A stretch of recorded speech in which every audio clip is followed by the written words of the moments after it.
LCD and television broadcasts 24/7 on UK Freeview Channel 271, Roku TV, Amazon Fire TV, Android TV, Apple TV, Google TV, See Love World, LCDandTV.com, LifeComTV.com.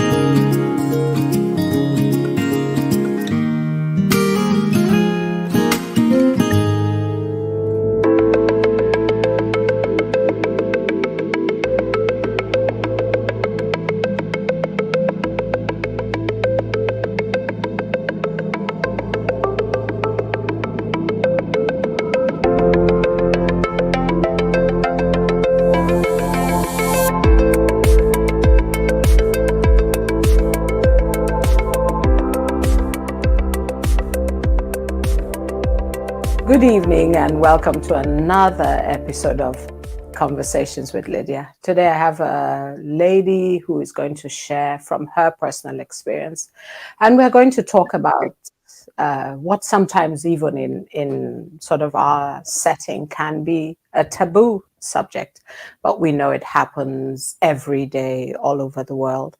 And we're going to talk about sexual abuse. We're going to talk about it happening to a child.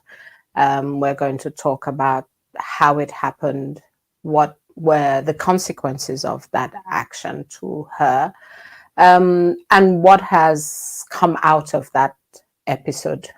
We know that everything that happens to us happens for a reason. God has a bigger purpose. Not that all the time the experiences are good, but the end is always better than the beginning. So if you will join me to welcome Evangelist Ruthy. Hi, Ruthy. Hiya. Hello. Thank you for coming on today. Do you want to talk about yourself before we ask the questions? Okay, so Evangelist Ruthy. I'm a mom. I'm a wife, and I'm an entrepreneur. I'm businesswoman, and I'm a servant of God. I'm a counselor as well. I counsel people as well. I'm a little bit of yeah. So you wear many different hats, and I know you recently had another baby. Yes. So at the moment you're a nursing mom. Yes. Training and doing a lot of things. That's right. I'm doing some courses, finishing uni. And I just had a baby. He's only just 7 months. Wow. And I have a 3-year-old as well. So it's not that easy, but it is well. Yeah. Yeah. So you're managing, juggling a lot. Yeah, managing a lot. You look good for it. You look good. Thank you very much. And your husband? I know he's in the ministry as well. Yeah, he's a pastor, so he's helping a lot. He is really helping. He's really helping. Without him, I don't think I can do this, because it wouldn't be possible. It wouldn't. You can't do everything on your own. It's not possible. I wouldn't even be able to come and do live. Because he's holding the children and I'm doing live, he's really helpful, trust me. And I have a business going on as well, the Shito, the Ruthy's bed sauce, so a lot of things going on. So he is very helpful. Yeah. Okay. He's a really a helper. Yeah. And his name? His name is Pastor Sheku. So we welcome Pastor Sheku is in the background. So managing the children and trying to keep them quiet. But I think what we are doing is celebrating him, because he is not intimidated by the woman that God has. No. He supports you 100%. 100%, yeah. So we celebrate the grace that is upon him. Thank you, Pastor Sheku. Thank you very much. we in jest, but we mean it, sir. We mean it. No, I mean it he is. I'm not here to talk about him, but thank you very much. Yes. Thank you very much, because sometimes he has to keep the children silent, as you said. He has to help me, because I'm just saying, if he wasn't here, how would I have been able, so I thank God for his life. Yeah, I thank God for his life, actually. And I know your program goes on live using different social media platforms. Yes, yes. So he's quite involved in what you do. It sounds. Yes. And before, I used to do it at the studio, but because of Corona, I'm not at home. And also because of the children, it's convenient for me for now. But after, I'll go to the studio. So he helps me when it's time to go live. He makes sure that everything is set. The children are, when he's at home, the children are, okay for me to go live. So he's very helpful. Yes. Okay. So we thank God for him. Thank God for. Well, I will have the privilege of saying young people who are married and really together in a partnership, spreading not only spreading the gospel, but also an example of how partnership can work in the kingdom and how men can be very supportive and instrumental in a woman's success. That's right. 100%. Okay. 100%. So we will go to the topic for today. As I said in the intro, we're going to talk about sexual abuse. We're going to talk about it actually when it happens to a child. Mm-hmm. And I know you share a lot about your personal experience. So I'm going to leave you to talk about that for a few minutes, and then I'll ask a few more questions. Okay. For my own definition, I would say, and reading as well, sexual abuse is when an adult touch a child in an appropriate way, or without a person touches somebody without their consent. That is abuse or sexual abuse. Yeah, when an adult touches a child, not in a proper way. Sorry. And sexual abuse is not only when you sleep with a child, but when you touch a child in not in the right way, when you show the child pornographies, when you touch yourself in front of the child, that is sexual abuse as well, because you damage the brain of a child. That's what I say. You change the way the child should grow, let me say, in a normal way. So all that is sexual abuse. Sexual abuse can happen to anybody at any time, at any age, but let me say, normally people go through the higher percentage is from maybe 5, 9. You hear a lot about 5, 9, 12, 14. That is when I think it's very, very higher. I was like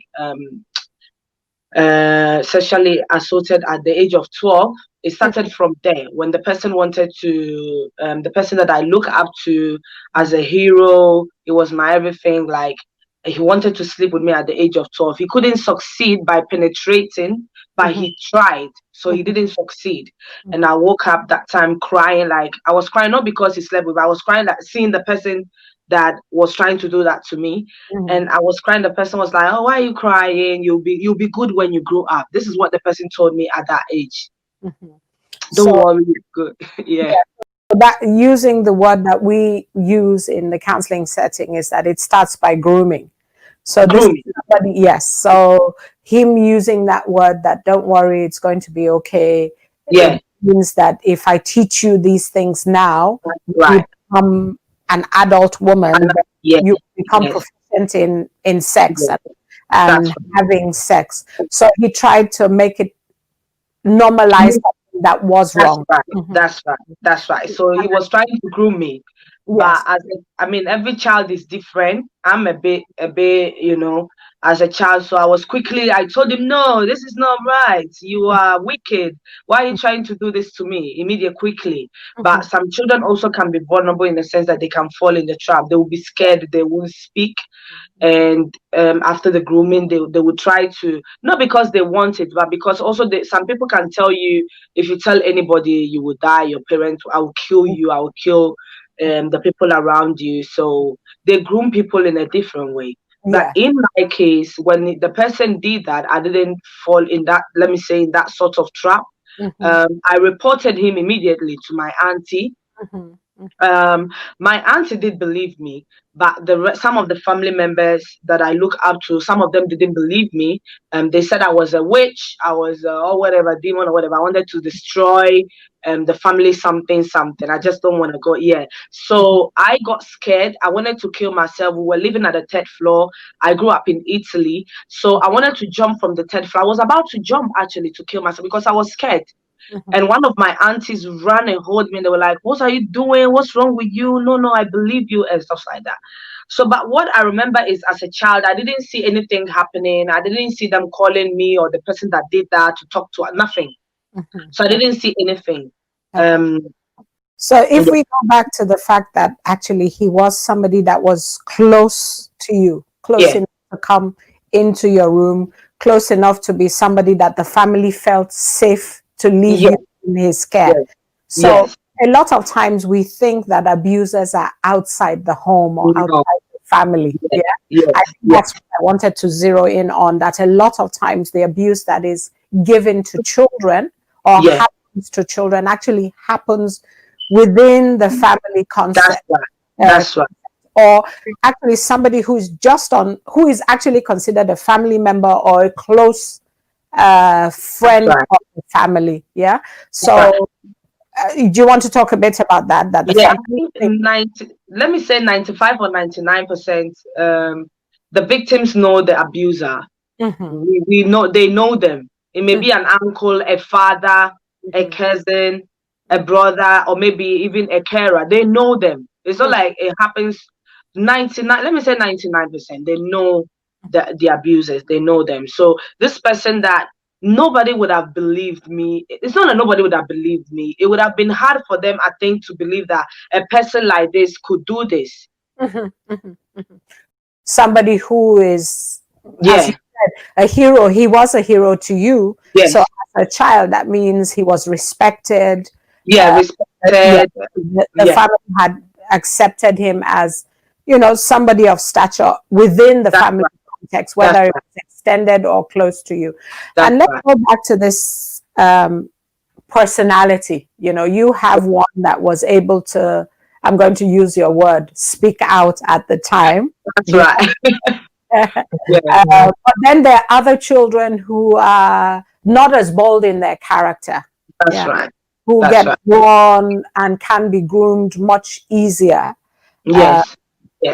And sometimes actually it comes from a need. Can you talk about when a child feels, because sometimes I know the groomers give them rewards, sometimes they're giving money, sometimes they're giving favor, sometimes it's actually the child thinking that this is love.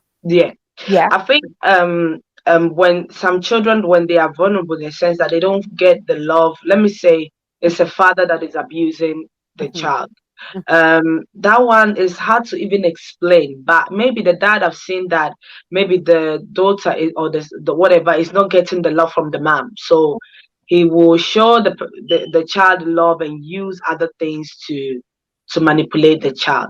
It can come from let me say an outsider, an uncle or something wants to abuse the child. They will see that maybe at home the mom is never around, the dad is never around, they are by themselves, they don't get attention, and you will see when a child wants attention. Even adults do fall into that trap. So when you see a vulnerable child that is looking for money, is looking for that love, you see it. So they try to use those things, money, they try to use shoes, they try to use material things to convince the child. And the child may think, okay, as small as they are, they will think, sometimes they are vulnerable, they think this is just love, or they are scared. But because they are getting the sweets, the clothes, the shoes, the secret things, they fall into it. And some of these children also, that the abuser will tell them, if you talk, I will kill you, don't tell anybody. So they get they threaten them, so they get scared as well. So these are the things that happens. And I think something I want to bring out is that the abuser portrays to the child that we have a special relationship, and it's so special it has to be a secret. That's right. So and children do like secret things. It's part of children, they like secret things. So this is they manipulate them and they tell them this is secret, it has to be. So it's like a secret thing between me. I can't share it with anybody. They are scared. They want to share it, but at the same time, and they think, okay, this is secret. Nobody needs to know. Nobody needs to know. So it will take a time for even some children to speak. Yes. To tell their parents. Sometimes they will keep it for a long time. They will never say it until they grow. Some will say it because after they get tired physically, or maybe you parent, you will find out that your child is always tired. Something is not going on right. And stuff like that. Yeah. Some children also, when you are taking them to that person, they'll begin to cry. Yes. They'll begin to show some attitude. Like I always tell parents that when you are taking your child to a house and your child is crying, I don't want to go, I don't want to go. Don't force them because you think when they go, you are free. No. You need to, a child, find out why the child is not crying, why the child is always crying to go that home. What is going on? What is making the child refuse? Don't push them, don't force them because you may never know what is going on, but rather find out the reasons. Yeah. So the message would be to parents that if your child has changed somewhat, that's right. To really sit down and have a conversation with the child to find out what is going on. That's right. That's right. 100%. And one of the signs, go on. Like for me, with the person, I started to my behavior changed towards the person. I was disrespecting the person. Even though he was an adult, I would look at the person and say, like, insult the person and stuff like that. They would beat me up and say, kneel down and say sorry. I didn't want to. I would say sorry to everybody, but to that particular person, it became harder. So as a parent, if you see that a mom or something, you need to sit down and say, why is my child, I mean, you need to look into the story very well and find out, why is my child, she wasn't like this before, he wasn't like this before, so why is it like this now? What is going on? Do not neglect every sign of a child. Children speak towards with their actions, their behavior. So watch your children very well. It is very important. So it's for the parents actually to pick up signs. They might be little, like crying, if they're unable to verbalize or refusing to go to a particular house or interact with a particular person. And your sign was quite loud because you became disrespectful to somebody that you were very respectful to. So these are signs that parents can look out for. And I would intermittently, I think, ask parents to have conversations with their children to be sure that they're feeling safe, they're feeling okay, and everything is okay with them. Okay, let's go back into when you did share with your auntie that this was happening. What was the reaction? When I shared with my auntie, as I said, I didn't see anything happening.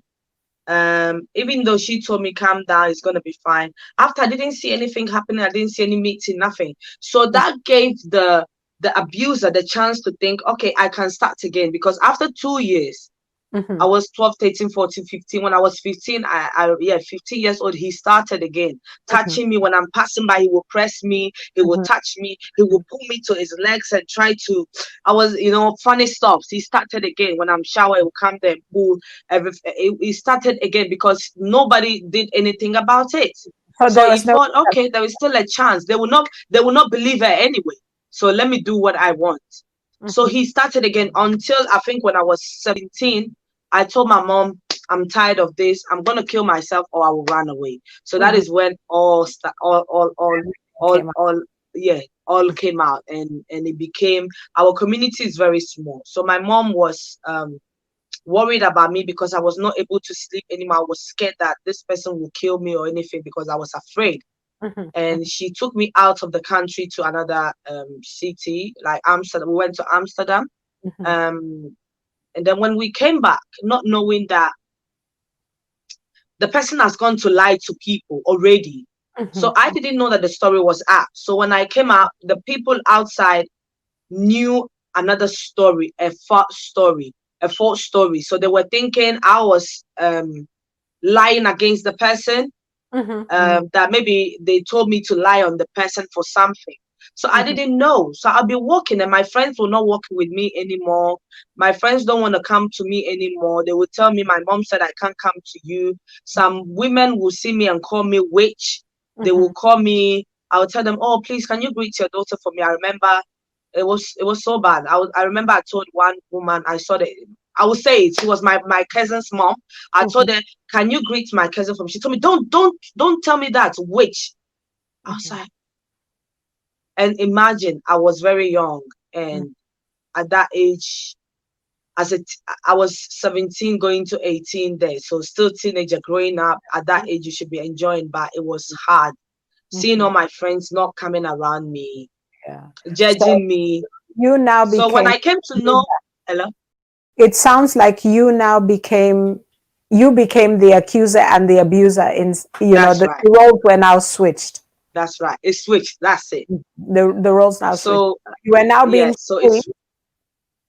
you were being shamed for talking about what had happened to you. Yes. Instead of the other way around. That's right. The other way around. And people, the funny thing is, one thing that I was always thinking was, if somebody tells you that child is saying that this man has that, why are you guys? I was thinking, my community, are they normal?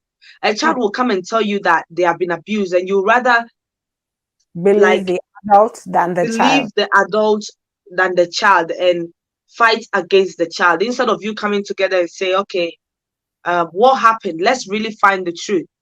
As now, when I say it, it looks like normal, but it was a big deal.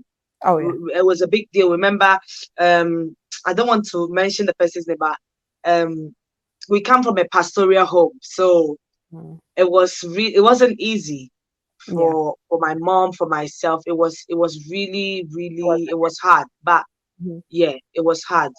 Let's go. One thing that happened was at the same time, I always give the glory to God, because at the same time that a lot was going on, the shame was going on, God was glorifying himself as well in my life, in the sense that I believe when people go through abuse like this, or maybe they are ashamed for what they haven't done, first of all, as a young girl, I was 18, so guys were coming all over. I could have jumped into their hands, become a victim again, in the sense that because you are looking for love. And then that would be something like a consequence of what had happened. So let's go back into this, to the time where you spoke. Your auntie said she believed you. Your expectation was that they would have a family meeting. Yeah. I mean, what were you hoping from that meeting? What were you hoping? I mean, I was young then, so it's not like then my mind. I didn't really care that time. Because I was 12, so I don't know whether they should. So it's fine. It didn't matter.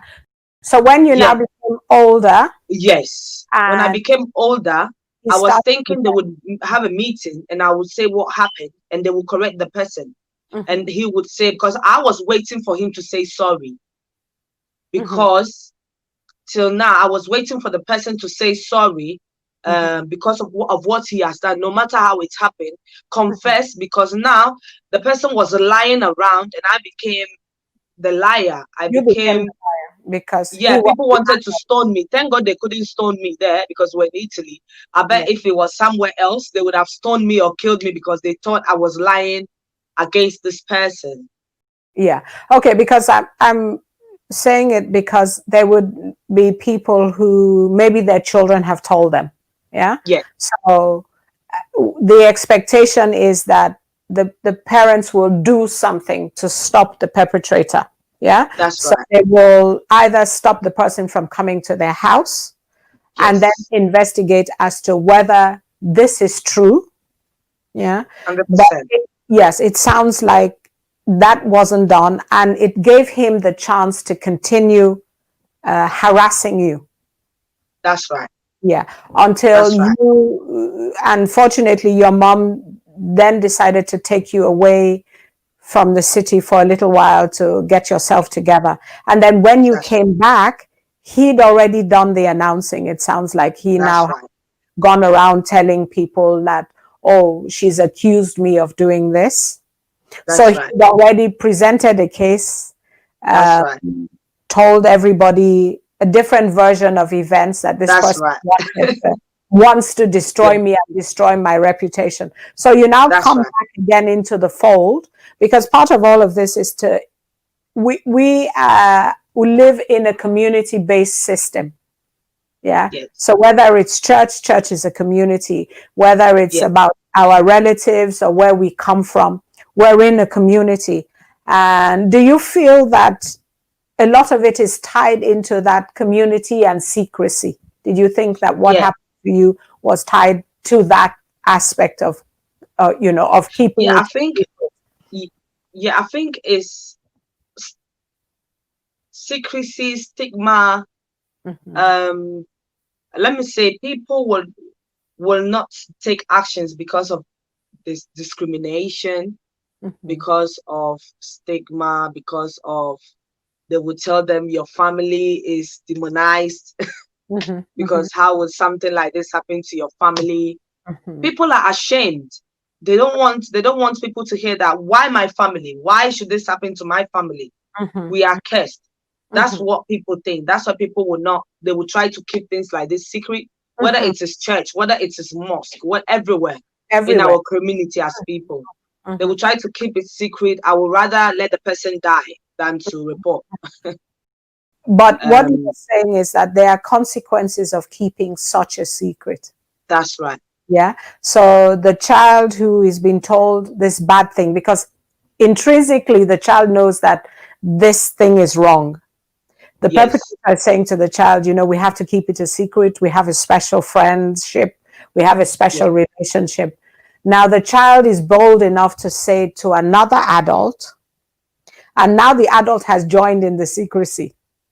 Yeah, that's it. The adult now is saying, actually, let's keep it a secret. Let's not tell anybody, No. Because now the church people will think there's something wrong with our family. Right. The larger family will now think, there is something wrong actually with my child, because that was that's it. What was now pushed on you, that you had been maybe trying to entice him into something. That's right. Yeah. They will even think it's you, the child, that you were forcing yourself on the adults. Yes. So the child now, instead of being the victim, becomes the perpetrator of the abuse. So it looks, especially for a young girl who is growing up and filling up in her body, it would look like she is now trying to lure this older man into, or brother even, or cousin, into a sexual relationship. Why do you think that then turns on, let's say the woman now, because it's women we're talking about. So now the events are turned onto her. She now becomes the perpetrator. Why do you think sometimes in our community this is what happens? I think growing up, in our community they would rather sometimes even defend the men than the women. Even the women that have to fight for the woman, they will fight for the man than the woman, because they think, especially when I grew up, let me make an example. My body was a bit grown, so they would think it is me because I'm a female, I'm a Jezebel. My body, maybe I was wearing not a proper clothes, or which was a lie in my home. Maybe I seduced the man, or maybe I'm a bad girl, I'm a prostitute. All those things, they would rather defend the man, because I don't know, they see men more vulnerable than the woman. Yes, they would rather say that that is perpetrated, that women tend to be the seducers. So we seduce men into these bad acts. Somehow men and have no capacity to do these things. So I think it must have been very traumatic for a child, and then a young lady, because this now is going through your teenage years from 12, 15, now you're 17, and it's something that is continuous. So if we can even for one moment imagine that you didn't speak out at that time, he would have been abusing you for all those years. Oh my God, yes. Nobody would have believed. And then whenever you did say it, somebody would then say to you, what do you think they would say? Why did you not say something? Yeah. Yeah. That would be the answer. Why didn't you say something? But the reason children don't say is because of experiences like you've had. That's right. Where the child because they are not, when they speak, they do not tell them well done for speak. No, they rather, why did you do that? What did you do? So the child will be scared. They are already scared that you will not believe them. They are already scared of the action, the thing that happened. How are they going to explain it? So a child is already scared. So if a child come to you and tell you something like this, you need to take it seriously. You know? Yeah. Okay. So let's talk about because you mentioned something like being in a pastoral home. Yeah. Now, do you think that the responses would have been different if you were in a different home? Or were you disappointed that actually I was in a pastoral home and this is how this was managed? I think if I wasn't in a pastoral home, probably the person would have gone to prison. That's what I think. But because I was in a pastoral home, they will say, "Oh, it's fine, it's God. I don't understand." Yeah, I think they were more like, okay, it's not like the person even came to repent. So we would say, okay, they repented, they are asked for forgiveness. No, the person was lying and they never reported it. So I think if I wasn't in a pastoral home, and we were other people, they would have not had mercy. I don't know. I think that's what I think. But oh yes, maybe it would have been the same. I don't know. Yes, because if you had maybe gone to school and said this had happened in school, that person would have been arrested. That's right. They would have, brought the police in. They would have gone to court, and there would have been some consequences for their action. But what 100%. You're saying is that even in our context, you were now the one who had to now do the forgiving without the person actually admitting. Yeah. Now the person saying, actually, I did something wrong and I'm sorry. Yeah.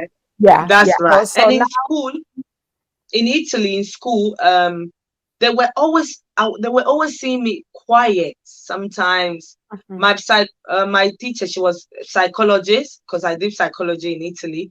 She would always call me and talk to me. What's going on? Your grades are not going well anymore. What's going on? Are you okay? What's happening at home?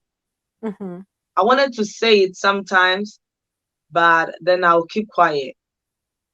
After when I was like 18, I went to meet them and I told them anyway, because I was doing night school and stuff like that. So I did tell her. She was like, "Oh yes, I knew it. There was something wrong with you." Something wrong. So, but if I would have told them then when I was like younger, something would have happened definitely. But yeah. Okay. Do you want to talk about the consequences? How you felt? What was the impact of this behavior? This sexual harassment, sexual abuse, being threatened. Actually, because you were now living under the threat that you could be abused, which a lot of children actually live with, because if the perpetrator is in the house or is somebody who comes often to visit, the children are living in fear, of the next time they will be abused. Do you want to talk about how that impacted you? Because you said from a very bubbly person, quite loud, we can see, to somebody who even the teacher is noticing that there's a difference in the way that you are now behaving. The trauma is the consequences. I would say trauma. I would say depression, fear, blaming yourself, low self-esteem, depression, let me say, anger. Unforgiveness becomes very strong. You are angry with everybody, let me say, especially men, and you do not trust that much. I was so scared. Let me make an example. If it was a cousin that did that to me, I'll be always scared when I see a guy as a cousin holding a young girl's hand. I'll be thinking, oh my God, that child is in danger. So the child is in danger. Yes. So that's what it was happening to me. Alert, as we say in counseling, you become hyper alert every time you see something that could remind you of a possibility, which may not be real, but it stays with you because of the So experience. my mom would tell me, no, it's not everybody that's like that. It's not like that. You know, there are good cousins out there. There are good uncles out there. There are good fathers out there. So you see a child playing with the father, with the uncle, or with the cousin. That doesn't mean there is anything. Trust me, it's not always like that. And I said, okay, but it took me a while for that thing to go. I mean, through my healing, that it went away. Okay. So it was fear, trauma, afraid of not even I was afraid or even somebody would not marry me, or maybe somebody would not date me when they hear my story. It was so bad that one time there was a guy that he said he liked me, and when he came, I told him something. I said, have you heard a story of a girl in this city? I was in Italy then, in this city, that this person tried to sleep with her, abuse her, let me say. And the guy said, yeah, I heard it, you know. Oh my God, that story. And when I told the guy, it is me. Because he said he liked me. So I was telling him that to see how he would react. Now the person, he said, I've heard it. Oh my God, that story, horrible. You know, oh my God. And I was like, do you know, it is me. The guy, I think he felt like he should cry, and he's like, can I hug you? And he hugged me, and I said, yeah, it's me. This is. He said he can't believe that he's talking to the person that, because it was a big thing in the city, you know? It was a big thing. So after, he didn't come back again to tell me that he would date me or whatever. But that's what I started to do. Every guy that would come to my life, I wanted to tell them that I'm the person, you know. So if you want to date me, then you know that it's a shameful thing or it's a disgraceful thing. You understand? So that's what I was doing. So I was scared that maybe I would not be married because of what I've been through, or things like that. So it was depression, actually. Yes. And I started eating this thing I will always say, you know, clay. I know that people eat clay. I don't know if you guys know clay, but clay, I used to like it, but there was a time that I started eating it madly. Like it became like an addiction. I would stay under my pillow and eat. So after I grew up, and I mean now, and I mean being more mature, I realized that it was something that I was using to comfort myself. So some people will start drugging themselves. Some people will start doing things that they normally don't do, just to get their mind out of from the pain they're going through or something. So that was mine. Yeah, that was mine. What I think I want to go back to is this idea of being damaged. Yeah. And the idea of shame. So the person blames themselves, has something wrong has been done to them, they've been wronged. They might think it's their fault, you know, they've done something wrong. And then at the end of it, the person feels, I'm too damaged, nobody will love me again. I'm too damaged, nobody will want to relate with me. And you were, I think, using it, saying, well, actually, this is me, I'm quite damaged. Are you willing to be in a relationship with somebody who has been shamed so publicly? You know, so I think that's one of the things that, you know, I'm doing it so that people can recognize things that are going on with them. That's why I'm talking about it. I know you've come round full circle from that time. So why I'm naming it is so that people who are watching, who've had a similar experience, can recognize the feelings that are going on for them. Yeah. So actually, when people feel that they are damaged, they will feel they're not worthy of being loved. That's right. Yes. And nobody will love them because, you know, when you can get a whole person, why would you pick me? That's right. That has been damaged. That's right. So we also want people to know that actually people do love people who've had these experiences. So in terms of, you now developed this eating clay. So as a result of what has happened, people develop all kinds of addictions. That's right. People actually begin to eat and they become overweight, thinking that will make them unattractive and nobody will come to them again. People start to drink. people start to do drugs because they want to take away, they The might, pain. yes, the pain, they might have the flashbacks, taking them back to something that was quite traumatic for them. What would be your advice to somebody who has had your experience? And then we'll talk about how you became healed. But what would be your sort of My advice would be, it is never your fault. Don't think you've been through abuse.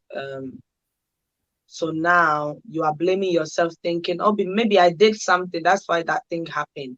Mm-hmm. Or maybe the family that you're coming from, they have insulted you. They have told you all manner of words, bad words, that now you feel like, yeah, it's true. Maybe what they are saying is true. Maybe I'm a bad person. Maybe um, I shouldn't have been born even. Mm-hmm. Maybe I'm evil. Maybe it's true, I'm evil. That's why this thing happened to me. It's my fault. It is never your fault. It's a lie. Mm-hmm. It is never your fault.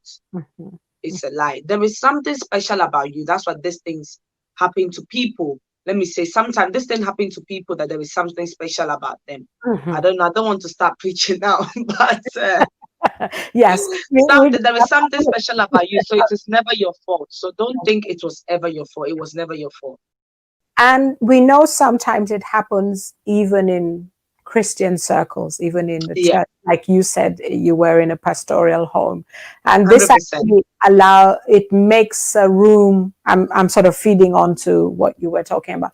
It then allows these people to fall out of faith. Yeah, Yeah, where they it makes become. them fall out of faith because the person that you were looking up to, maybe is a pastor, maybe is a deacon or whatever, or somebody in the family that, or somebody in the church, and they do this thing to you. You'll be thinking, somebody that takes you to God is doing this to you. So now who will take you to God? So people fall out of faith. People change their sex. Some females, they become lesbians. Other people change that because they don't feel like they should go with the other sex because they did something to them. And many people lose their faith because they like, I can't serve a God that will allow this thing to happen to me. To allow It will take them time. To continue. They'll be thinking, but this person uses God, so why didn't God tell them to not do this thing to me? And now they lose their faith and they don't believe anymore in God. And it will take time for them to come back. But sometimes they never return back anymore.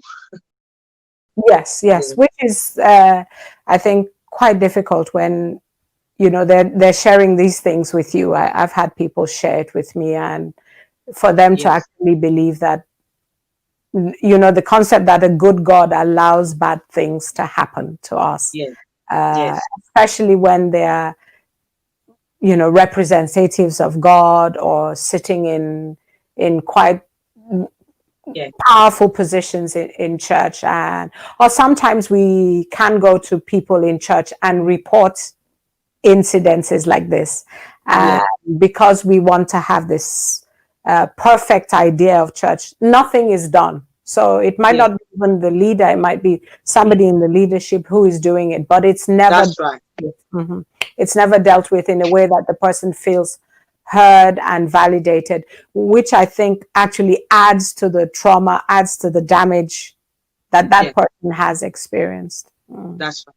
Okay. I want you to talk a bit about how you were healed, and then we'll talk about Speak Out. Okay. So my healing, I will talk about my healing. My healing came in the form of it's funny, but 2012 I wrote a song that was called Call on Me, and my auntie helped me to launch the album. Okay. In that song, when I wrote it, my healing started from there. I didn't even know myself. So the song says that if you call on God, He will carry you and stuff like that. So I wrote the song. When I was writing it, I was thinking about all what I went through, but it didn't stop there. So my healing came through, as you know, I'm a minister, I worship. So I would say that it is through music therapy. That's what I find that came, the true worship, through the word, through also definitely I went to some counseling, small schools here to talk to therapists there and that. But more, let me say, the majority, my healing, because everybody have their personal, how it came from. My personal healing came from that. And I remember that sometimes I would stand in my room, look at the mirror, imagine the face of the person, and I would scream. And I would scream and like I'm talking to the person. Why did you do this to me? Why this and that? And look at the mirror and scream like I'm seeing the person in front of me. And through listening to music, worship songs, that's how my healing came through the time. And going for me, it was prayer and all those things that I got my healing from. But every day you are healing from few things. Every day you are healing from few things. The more I got into speak out, doing speak outs, reading books about abuse, reading healing books and stuff like that. I even have one book, it's called Workshop, something there. Reading all those ones, you're still healing from that. But my biggest healing came from that. Yeah. Okay. So I think even in the counseling set, we have music, we have art therapy, we have drama therapy. That's right. We have talking therapy. So for you, the music therapy worked the most. I know we tend not to, from a secular counseling point of view, it would be a different type of music. But what you're saying is you're healed, worshiping God. That's right. So it was a type of therapy, just in using God's exaltation and believing that He loved you and He was your healer. But as I said, in counseling, we can use all of those things. And sort of, you did some one-to-ones, read a lot of books, did quite a bit of work yourself. So I think that in itself is empowering because you chose to be healed. That's right. God helped you. You made a decision that this wasn't going to stop you. So you equipped yourself. God was instrumental because of the song He gave you. We're not taking that away. But I think you are constantly working, and what you're saying is that we get healed every day, more every day. I think the biggest thing is forgiveness. As we said, sometimes the person that have sinned against you will never ask you for forgiveness. Yes. But forgiveness is not easy. It doesn't come quickly.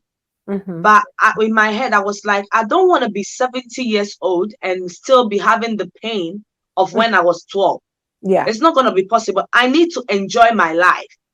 So if I want to enjoy my life, then I'm going to start the healing. Yes. So it was hard because every time the person's name came in my head, I would cry. That cry was not a cry of joy. I knew myself. It was a cry of anger, of pain. So I said, no, I have to forgive myself. I have to forgive myself first of all and forgive the person, because forgiveness is the greatest key. If you forgive them, you'll be able to break through the barriers and move on. If you don't forgive them, there will be like a block in your life. Whenever you want to move on, they will come in your life, in relationship, in other stuffs, in your business. They will come in your head, and then you go back again. You go to zero, and then you start crying. And then, no, I didn't want that, because the people that have done that to you, probably they have moved on with their life, and you are always at zero, always crying. No, it may take time, but you have to do it. Whether you can do it yourself or you need to ask for help, you have to do it. You have to do it. And I think it can be a combination of asking for help and doing it yourself. I always say to people that actually we think that when we forgive somebody, we are doing that person a favor. No. You know, but actually forgiveness is a gift that you give yourself. You are actually doing yourself the favor by letting go of the anger and the pain. Because we think that when we hold on to the anger and the pain, we are punishing the other person. But we're actually punishing ourselves, not the other person, because the other person probably doesn't care and is not really, bothered about what we are feeling. That's right. And one thing I want to say is, when we say forgiveness, that's what I tell people all the time. That doesn't mean that when you forgive somebody, you have to go and meet them and have a drink. Yes. Or go and be staying in their house to watch a movie. No. Yes. That's it. I've forgiven you. Stay in your home. You don't have to build a relationship with them. They don't have to become your friend. Yes. That's right. That's right. So you may see them, hi, if they greet you, bye, you go on. Everybody is, move on with life. But you shouldn't go and now, okay, I've forgiven them. They want to see you. If you don't feel like seeing them, give yourself a time, you will see them, but just forgive them in your heart and move on. And when you are ready, after you've forgiven them and they want to meet you, never go by yourself because they will intimidate you. Go with somebody. Go and sit there. When you go and you tell them your story, you tell them what they did to them, they may never say, yes, it's happened. So get your mind ready. That if they tell you, I didn't do anything to you, you are still strong and say, fine, you didn't do to me. I leave you to God. I'll move on with my life. And if they say, I'm sorry and apologize, that is a new step as well. Still fine. You accept it if you want to. And then you move on with your life. But still, that doesn't mean that you should go and have tea with them or you should go and have dinner with them. Just stay on your lane and be fine. That's it. And finally, we are going to talk about how Speak Out was born. That's right. What made you step out? What made you want to do what you're doing with that program? Okay, so it's a ministry. Actually, it's a ministry, isn't it? I was at home one time. I used to do a program online, but I never spoke about my story. So this is what happened. I was at home one evening, September 2017, and I had my baby at my back. And I'm not joking. I don't want to bring spiritual things here, but I heard it. I felt it. Go and do live and share your story. I didn't want to do it because it was 8-something. I had the baby.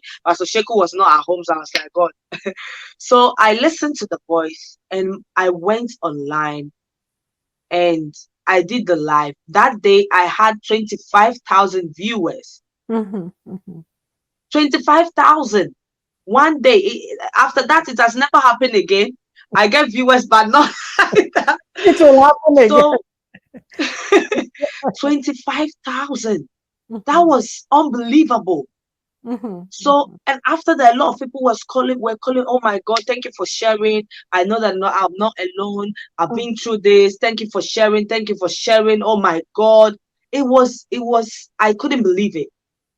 So from there, Speak Out was born. So I went to speak out, to share my story, breaking the silence of abuse. Because I said, if I don't tell you what I've been through, you will never see it on my forehead. So that's the same thing I see about other people. When I see people around, I may never see what is written on their forehead, but in their hearts, maybe they are broken. And I will not keep quiet for other people to suffer. I will rather speak. Whether they come to me and tell me, thank you for sharing because I am free.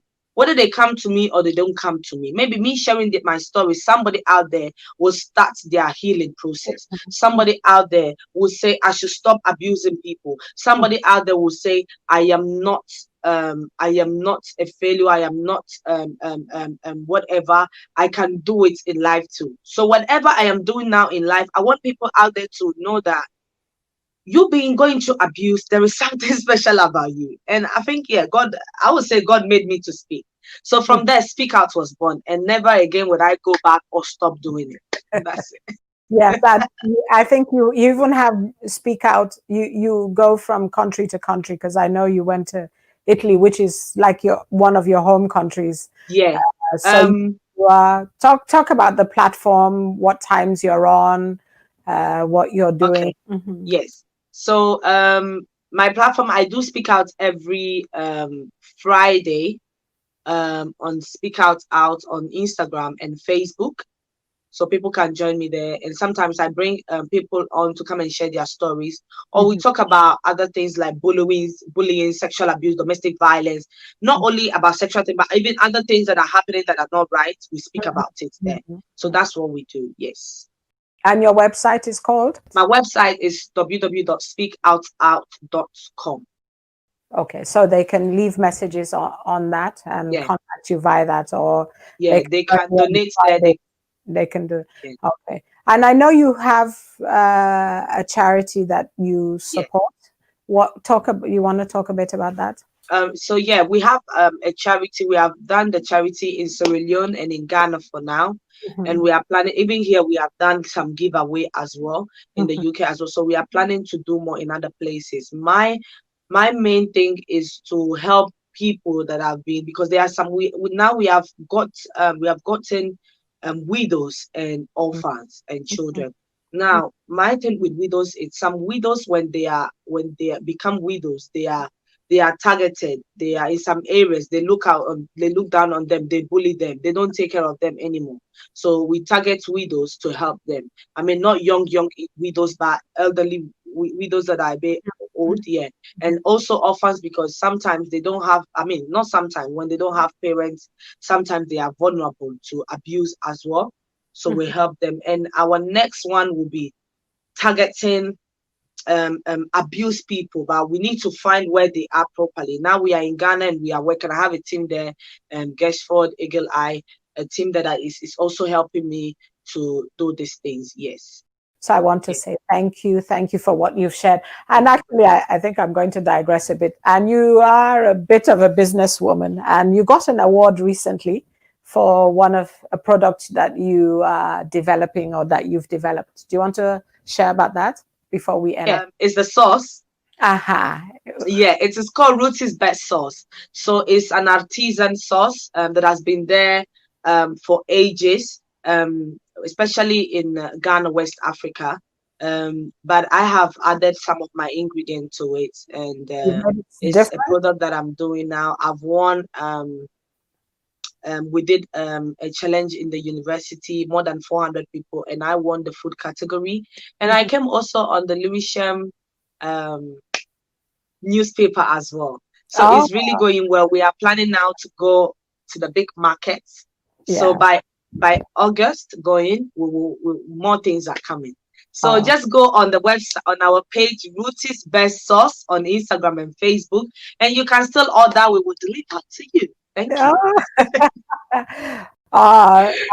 Thank you very much. And sorry to say this, when you buy the sauce, every small percentage of the money that you give, to us, small percentage of it will go towards helping widows and abused people out there. So an evidence of how people can really prevail over adversity. I thank her for sharing her story so personally, and I hope that it's been an enlightenment to people who have never known or experienced sexual abuse, and for children or parents of children who have and are currently going through, the consequences or the trauma of this happening to them. I will see you next week. Thank you for watching.